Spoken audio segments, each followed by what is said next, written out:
Hey Money Mavens, welcome back. Today we're talking about a topic that's practically a national pastime, credit card debt.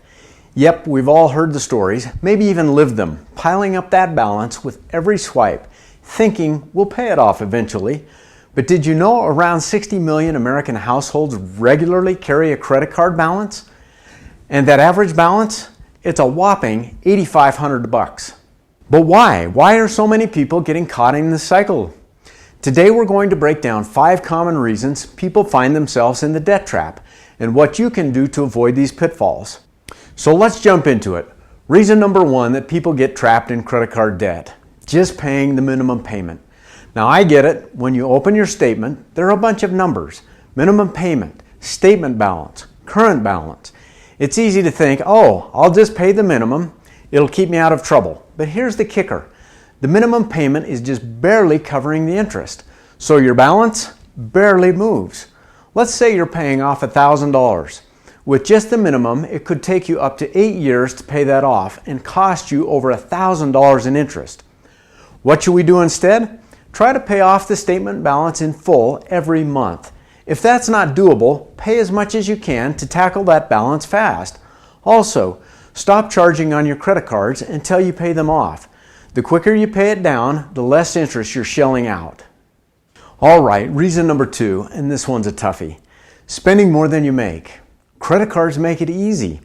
You're borrowing money that you don't have right now, so it's all too simple to spend a little on a new pair of shoes here and a night out there, telling yourself you'll figure it out later.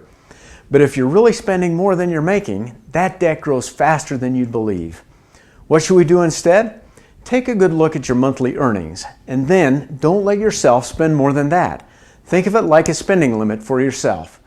And hey, maybe put off those end-of-the-month splurges until you know you can cover those expenses. Okay, on to reason number 3, and this one might sound a little too familiar: using credit cards for emergencies.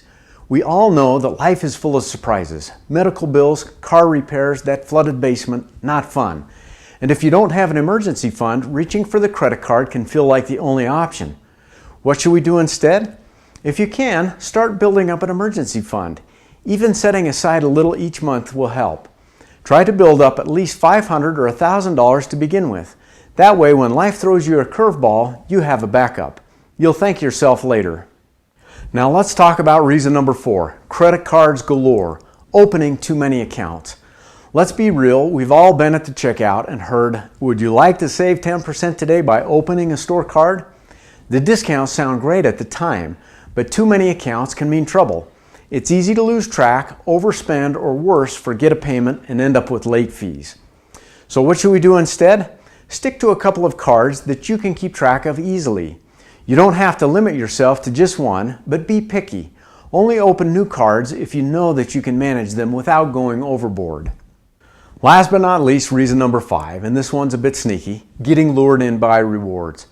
Ah yes, the promise of points, cash back, and airline miles. Feels like a win, right? But here's the catch. Those rewards don't outweigh the interest if you're carrying a balance. It's all fun and games until you're paying more in interest than the rewards are worth. So what should we do instead? Only use a rewards card if you're buying things you'd purchase anyway and that you're going to pay off in full on your next statement. That way, the points are a bonus, not an excuse to go on a spending spree. Also, if your credit card offers a welcome bonus, don't overspend just to reach it. So there you have it, 5 reasons we fall into the credit card trap, and more importantly, what you can do about it. Credit card debt can be tough, but avoiding these common pitfalls makes it a lot easier to stay on track. And remember, it's all about managing your spending and knowing your limits.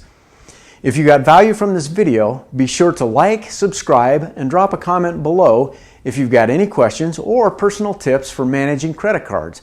And remember, getting out of debt may be challenging, but you got this.